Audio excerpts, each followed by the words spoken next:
So I think that might be the reason why they clash a lot. Yeah. I wonder if that's like an actual thing though, because a lot of, like when I look at my kids, my oldest boy, he's quite timid, and my sister's oldest girl, quite timid. But our second children are bloody, man, too much energy. It's like a ball of energy that was shaken and thrown and just exploded. Yeah. It's like he's loaded on sugar. Like right when he wakes up, it's like his goal is, I'm going to spend the whole day to piss off my parents. Yeah.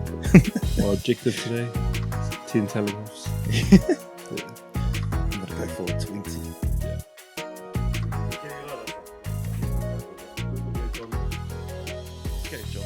John Wick. Okay. 3, 2, 1. Yo, what's good, fam? Thank you for tuning in to episode 4 of How We Dad the podcast. The bro AJ joined on the couch this week by John Wick, all the way from 3rd Street. Thank you for coming in, brother. Thanks, bro. Even at short notice. Yeah, hard. Yeah, my man. Got backs. I got you. Yeah, so welcome to the couch, bro. How you been? How you been, bro? I've been good. Oh, it's just the usual work, home, home, kids, work, home, kids. Yeah. Oh, nice. What about your mental health state of mind? Do you think that you're good to go? Or? Yeah, I think so. Well, it's good to come to to film with 3rd Street and How We Dad. Yeah. And I think that takes my mind off of everything that's going on at the moment. I find that I'm super busy every time I'm home, so it's good to get out and get a good breath of fresh air. Yeah. And come and reset my mind just before I go back home. So thanks for having me, man. No, all good, bro. Pleasure's all mine.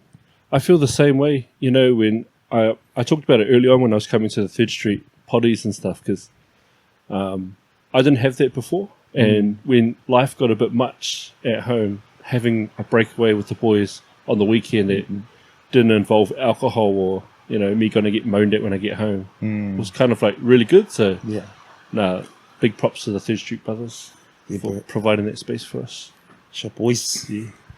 To all of our listeners that don't really know who John Wick is, you want to give us a little bit of a spiel about you, bro?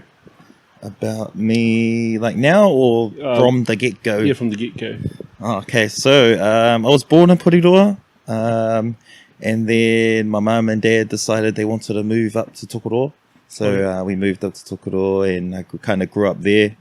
I lived there until about maybe 11, before we moved to Auckland, lived up there for a little bit, and then moved back down here with my dad, because my parents are split up when they moved to Tokoroa. Oh, okay. So my dad moved back down here, and I lived with my mum, so I didn't really grow up with a dad. Yeah. Wasn't until my teenage years when I came back down to live with my dad, and been here ever since. True. Yeah. That's interesting, because I actually thought you were from Tokoroa. No, well, I was 1 when we moved there. Oh, okay. Yeah. Oh, true. Or 2, or something like that. Yeah. So were you a little bit like I was, because I didn't really grow up with my dad until I was 13. Yeah. Did you sort of imagine that he, where he was? Yeah. Yeah, well, we would call once a year, because him and my mum had kind of a messy breakup. Oh, yeah. So she was like, no, don't call him. Why do you want to talk to him for? Yeah. That kind of stuff. So I did really want to talk to him a bit more. Yeah. Yeah. But my mum did a great job of raising us kids. So yeah. Me.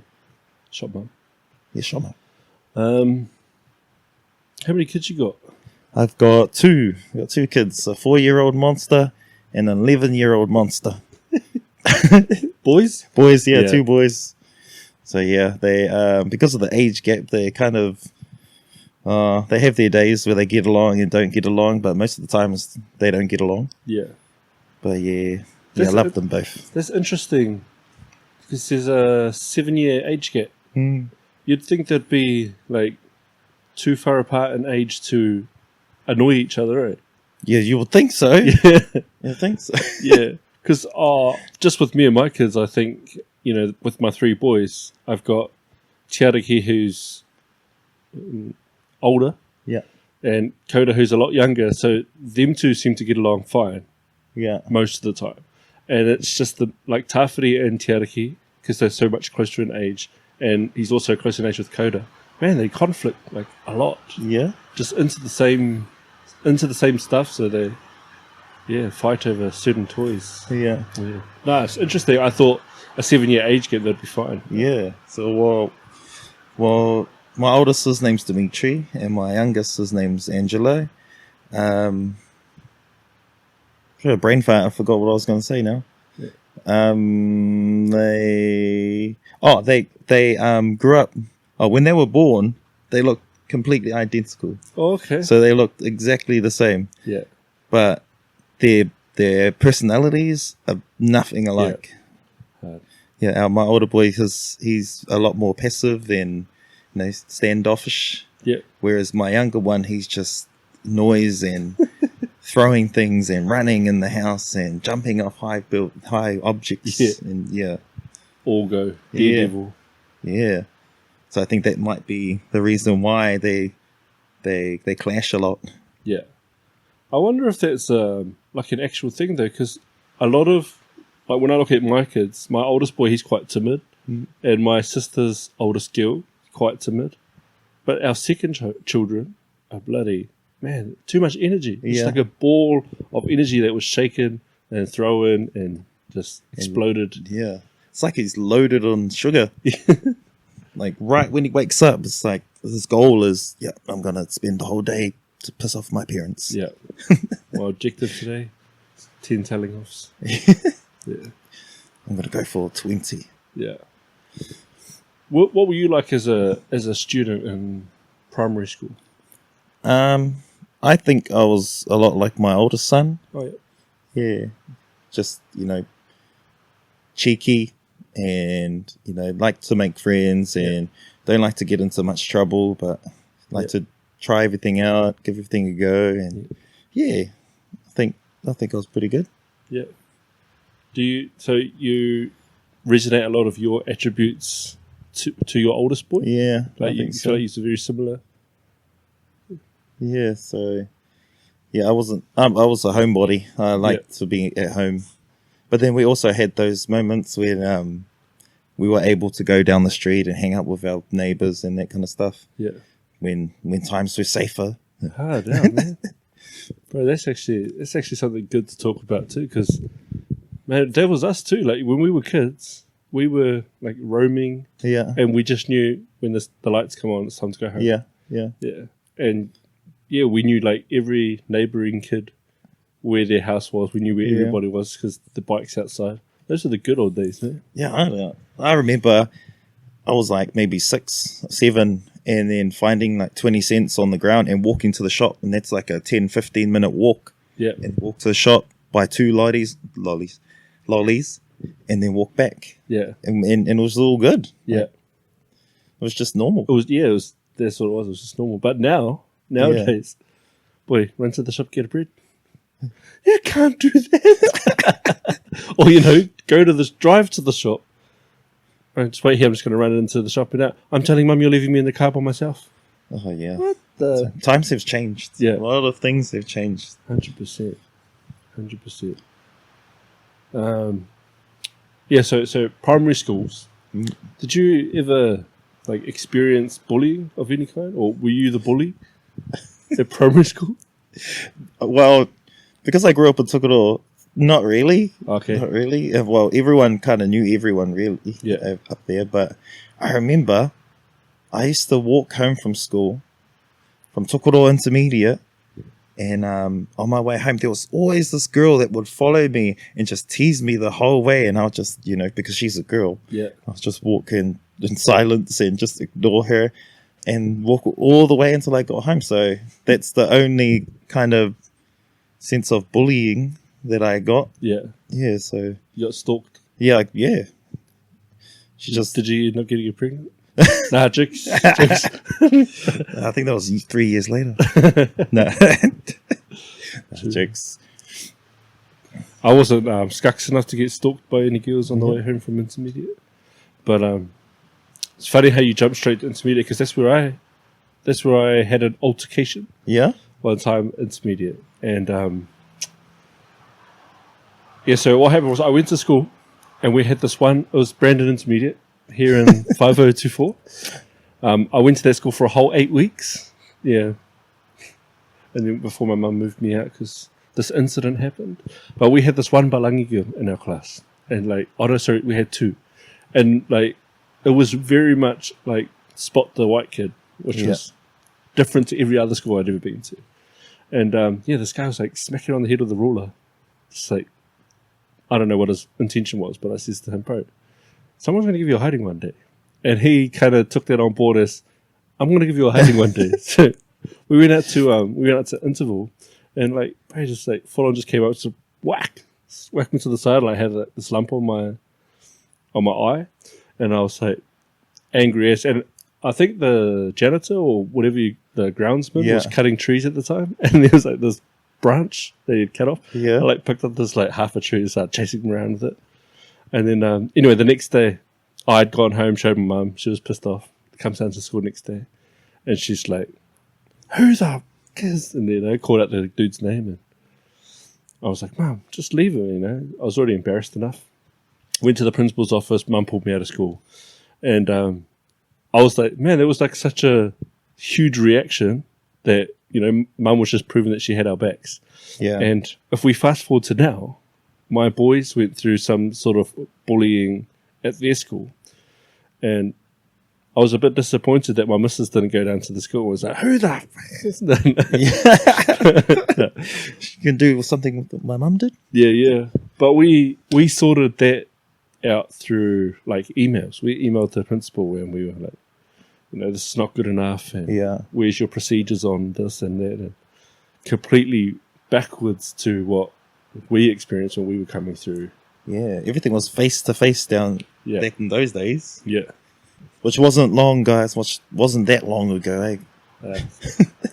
3 years ago. 3 years ago, yeah. No. What are some of the biggest challenges that you've faced so far in regards to parenting?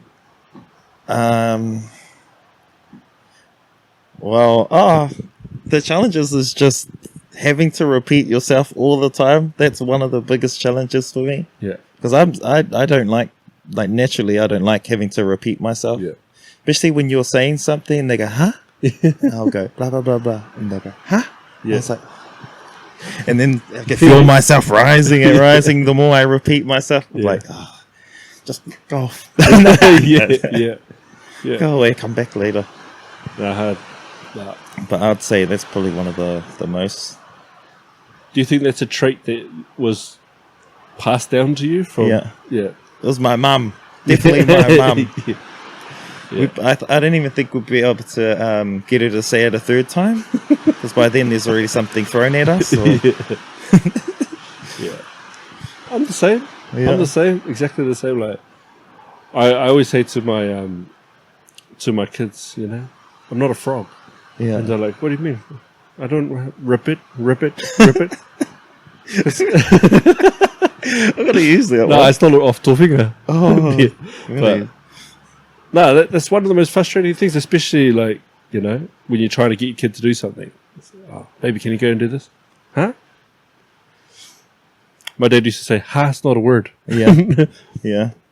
But, or even I don't know. I say that I don't know is not an answer. Yeah. Oh, what do you want to have to eat? And then he's like, "Oh, I don't know." I'm like, "What did I tell you about I don't know?" Yeah. And he's like, "Oh, I don't know." Yeah. I'm like, oh. Yeah. That what did I tell you about? I remember one time we were eating dinner when I was a kid, and my dad was like, "Oh no, I farted." I came out and was like, but Dad was like, "What did I tell you about farting at the table?" Oh no, he didn't even say it at the table. He goes, "What did I tell you about farting?" And I was like, "Oh, don't fart at the table." He goes, "Nah, if you're gonna fart properly like this." And then my stepmom was like, "You bloody nasty." I think that's a problem that I have too. Is I joke around a lot, so I think my kids don't know whether I'm joking or if I'm being serious. Yeah. So that's something I need to reflect on. Yeah, 100%. I feel like that too, you know, because you try to create this boundary of, you know, you can muck around in here, but once you start to try to go outside of the rules, then, you know, this is where I'm drawing the line. And then there's some days where you just want to have a laugh. You know, you're in a relaxed environment. You just want to chill with your kids, make a few jokes here and there. And then they go outside those boundaries and you're allowing it now because it's okay. We're relaxing. And then other days they try to do it again and you're like, bro, what are you up to? No. And then they're like, hey. So I was allowed to do it yesterday? Yeah. Oh, crack up. Yeah. Time and place, eh? Time and place. Especially if you're just chilling at home. Those are the moments where you can bend the rules a little.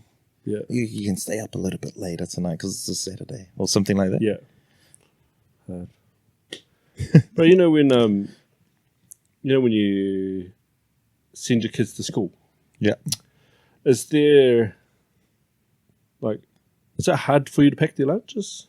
Like, are they really picky with what they take for lunch? Yeah, definitely. Well, my oldest one, they provide lunch now, so that's a good benefit. True. They provide lunch at school, so now I'm like, I'll just grab something from the pantry and then make your own lunch. Yeah. So he's old enough just to grab whatever he wants and then go. Well, my youngest is have to try something else. Yeah. Try different things to make sure he's eating. Yeah. Or sometimes he'll come home from kindy and his lunchbox is still full, and I was like, "What have you been eating all day?" Yeah. But then he's pretty much with me, so I'm kind of to blame. Yeah. Because there's my family member has a kid and sends them to school with lunch. They always come home with a full lunchbox untouched, and then they eat their food at home. And apparently it's a cool thing not to eat at school. Like it's... Did you ever have that? I remember at college, it was college days though, where I would just eat it straight from my bag. Yeah.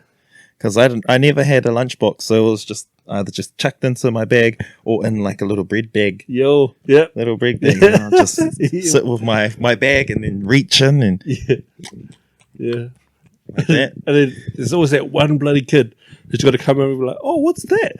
Yeah. I was like, "No, because I look at the packet." And then reach in and go, "Oh, he's got a bread bag! He's got a bread bag, everyone!" It's like, shut. Yeah. But then those days they don't have phones, so they couldn't record it. No. So it was forgotten over time. Next week, no one remembers. Yeah. But what's some of the games you used to play in primary school? There's quite a bit. Gutterboard. Yeah. Bro, gutterboard was top tier. Yeah. If you were the man at gutterboard, everyone knew who you were. So yeah, there's one of the greats. Foursquare. Yeah. What else is there? And everyone would race to see who was the fastest. I remember this girl at school. To this day, I still call her the fastest kid at school. Her name's Connie. Shout out, Connie. Yeah. It's funny how you brought up a gutterboard too, because my son was literally just talking about that yesterday. He was like, "Oh, do you know how blah, blah, blah was the best at the whole school?" Yeah. In gutterboard? Yeah, well, I beat him. And I said, "So what does that mean?" He's, "Oh, it means I'm the best in the school now." Because you beat him one time. Yeah, that's all it takes now. Yeah. Just like boxing. You just need to beat him one time. You're the champ. Yeah. But well, it's at primary school, everyone knows everyone. It's not like at college where you have your own little friend groups and your year, you know, fewer people from your year. But I remember everyone knew each other at primary school, so there wasn't much bullying going on. Yeah. It wasn't until you went to a bigger school that's when, you have kids from other schools coming in. Yeah. It's where my boy's at the moment with his intermediate. And he's like, "Man, there's not many people from like our school that go here." And I said, "Yeah." There's some other kids that he's meeting in his other classes, and he's getting real distracted. And he's like coming home, and he's like, "Man," I was like, "Baby, how was music today?" And he goes, "Oh, it'd be a lot better if we didn't have this guy and this guy in our class." I said, "Why?" And he said, "Oh, they just distract the teacher. And I was like, bro, it's the first time I've ever heard a kid like understand that they're distracting the teacher, and the kids playing up is robbing them of their learning. Yeah.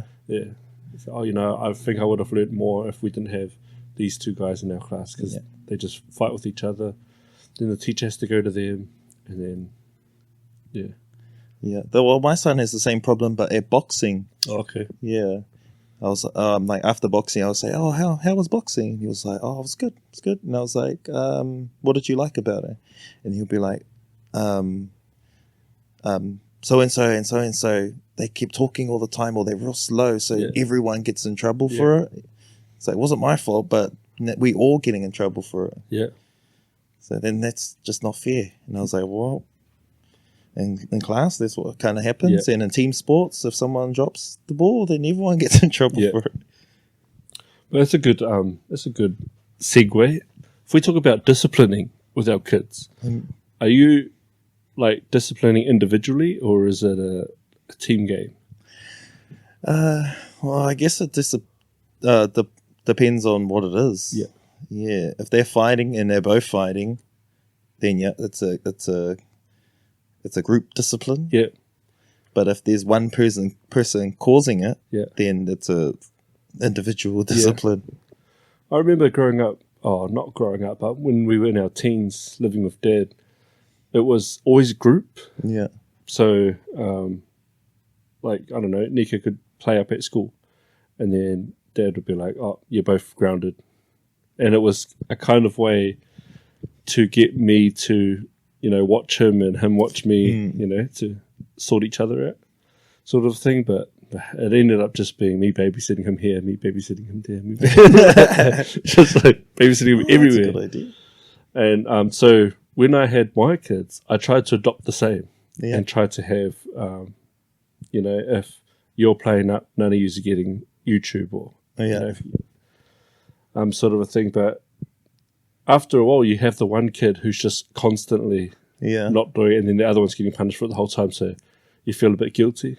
Yeah, and then the other one's going like, why is he doing that? I told him. And blah, blah, blah. Then. So then now it's case-by-case basis. I seen this thing on Facebook the other day, it kind of cracked me up. It was like, in our day, if we played up, it was get in your room, stay in there sort of thing, blah, blah, blah. And nowadays, if you are a kid and you're playing up, it's, okay, turn that off, get outside and play. Definitely. This is where we've come to now. Yeah, I wish I was punished in this day and age. It's the reverse now. Yeah. Uno reverse. Nah, you be naughty, stay inside, play on the game. Oh, not playing. It's just sit in your room. Nowadays, it's get off the game, go outside, play with the neighbours. It's just raining. Yeah. Oh, well. Wear a jacket. Hard out. What advice do you have for other dads that are either becoming dads or just dads in general? Probably like bounce ideas off of other dads. Yeah, so if you're struggling with something, don't just deal with it yourself. Talk to other dads about it. Like, what have you done in this area? Yeah. How have you been disciplining your child? Or like when he does this, what do you do about it? Yeah. Because I find if you Google it, it doesn't give you much information. Yeah. So it's one of those things where Google don't work. Yeah. And the other good thing is, like just from what you're saying, at least if you're getting the advice from another dad that you know it's a reliable source. Yeah. Some things that you find on Google, you don't know who put it up there. So they might not even be a dad. Mean advice, bro. Well, thanks for coming on again. Really appreciate you making the time for me, bro. All good. Thanks for having me. And for the other dads that are out there that are watching, I'm sure they all appreciate you jumping on the couch. Just like that, family, just want to say thank you so much for tuning in, and I appreciate every single one of you for being here and supporting us and liking and sharing our stuff. Really means a lot. And on that note, go home, love your dad. What? On that note, love your wife, love your kids, love your family, because this is how we dad.